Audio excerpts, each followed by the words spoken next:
Welcome back, you guys. We've got a lot to talk about, so let's go talk some Padres. We'll cover some of the more recent games that I haven't done. We'll also watch some highlights because why not? Who doesn't like highlights? Everyone likes highlights. So on Friday, they played the Angels and they lost 5-3. We're gonna go watch Lo Castro over here hit a double. Just in case, if you were wondering, who is Lo Castro? The Padres signed him on February 28th. His MO is, it's actually kind of funny. His MO is he gets hit a lot by the ball and he's super fast as a runner. He's gonna hit pretty much like a routine grounder and he's gonna beat it out. So this stat is back in 2021. He was actually number 2 in sprint speed, tied with Trey Turner. Just gives you a little bit of an idea of how fast he runs. He's a little bit slower now, still pretty fast. On that same day, the other team played the Brewers, where they lost 3-4. We saw a couple of young pitchers pitching in that game. We saw Drew Thorpe and Jairo Iriarte. There wasn't a video of that game, but I'll throw on like a couple of random clips of Drew Thorpe pitching some nasty pitches.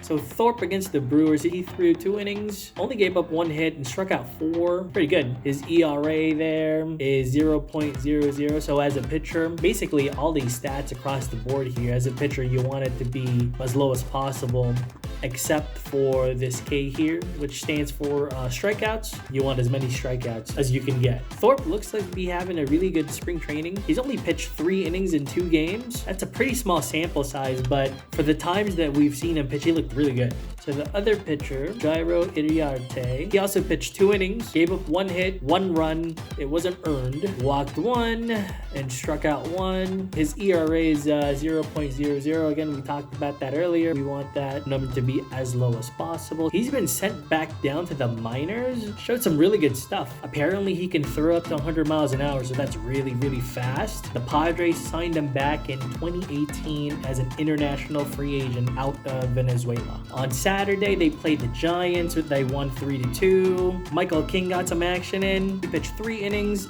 only gave up 1 hit, no runs, struck out 3. So far in spring training, he's gotten into 2 games, pitched 5 innings, struck out 4. ERA is at 0. WHIP, which is walk hits per inning pitched, is at 0.40, and that's actually really good. Again, kind of mentioned a little bit earlier, these numbers pretty much across the board, you're gonna want that to be low. He's gonna be locked in at that number 3. Might be the best number 3 out there in the league. Don't jinx it though. On Sunday, they played the Mariners, where they won 12-4. Looks like they played a little bit of home run derby. Yep, so we're gonna watch Fernando hit that bomb right there. That pitch looked like it was maybe about middle, maybe a little outer third. Yeah, you can't pitch Fernando there. He's gonna hit that every time, especially 93. Castillo, he usually throws harder than that, but that home run was about 93 miles an hour. Not sure if he's taking it easy because of spring training, or he just lost some velocity, or maybe he threw a different pitch, but usually he throws around 96. We're also gonna watch Kimi-san hit a home run. Looks like maybe he threw him a cutter like right down the middle, dude. He did not miss it. That's gone.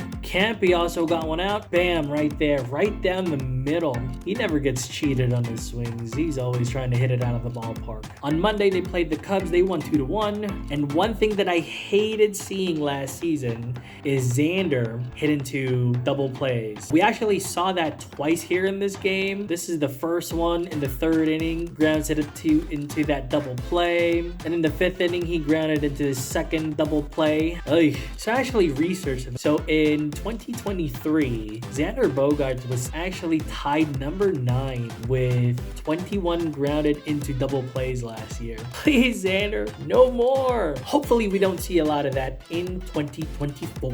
On Tuesday the 5th, they played the D-backs. They lost 5-3. Avila is one of the pitchers that is also trying to make that starting rotation. But 3 1/3 inning, gave up 5 hits, 5 runs, 4 of them earned, and his ERA now is 9.82. As a pitcher, you want that really low. Anything below 4 is where a pitcher wants to be. 9.82 is not good. Wednesday, they played the Reds. They lost 6-2. I'm sounding like there's a theme here that I don't like. Vasquez, who is another pitcher that is hoping for a starting spot, also kind of struggled. He threw 3 2/3 of an inning, gave up 8 hits, 5 earned runs, gave up 3 home runs as well. His ERA jumps up to 6.23 for spring training. Even some of the outs, they were hit really hard. Not good for someone hoping for a spot in that starting rotation. So that pretty much catches us up on the games. And finally, we're making an outfield prediction. So we're going to make a prediction on who's going to be the starting outfielders for the Padres. Let's start with the easiest. So we know Fernando Tatis Jr. will be the starting right fielder for your 2024 San Diego Padres. No question, no doubt, none whatsoever. Lock it in. So this is where it gets kind of fun. The battle for center field. So the people that are battling it out for center field is going to be Jackson Merrill, Jacob Marcy, and Jose Azocar. The Padres are starved for left-handed bats, and Merrill has shown that he can handle playing in center field. So this is against the Mariners. So the guy hit the pop-up. I don't think he got a good jump on that ball, but he recovers here nicely, picks up that ball, and has the awareness to throw it to second base. Merrill playing center field again.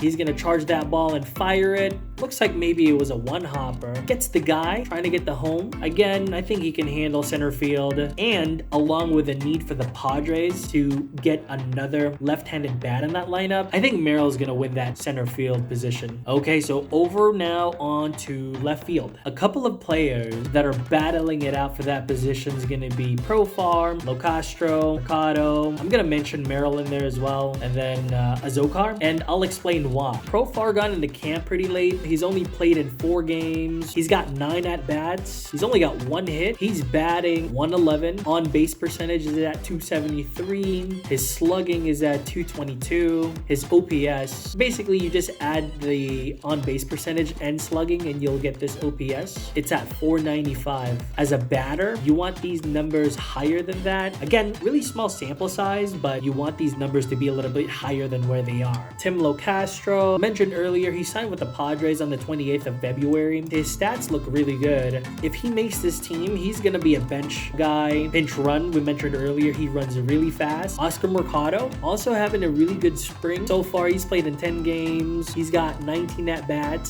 6 hits, batting 316. OPS is at 1172. Those are actually really good numbers. I don't think he's going to be our starter. I mentioned Merrill in there. They're giving him a look, obviously, in center field. Earlier in spring training, he also played in left field. Azocar, so far in spring training, he's played in 9 games, 23 at-bats, 8 hits. He's batting 348. OPS is at 897. Those are, again, really good numbers. A lot of these outfielders have really good numbers. I mentioned Azocar in left. I know primarily we've seen him play center field. In his career, Azocar has played 16 games in left field, 33 games in center field, and 13 games in right field. And the reason why I mention him in left field is because Azocar, with his experience and his versatility, he can show that he plays left field. If you have an outfield of Azocar in left, Merrill in center, and Tatis in right, that looks like a pretty good outfield to me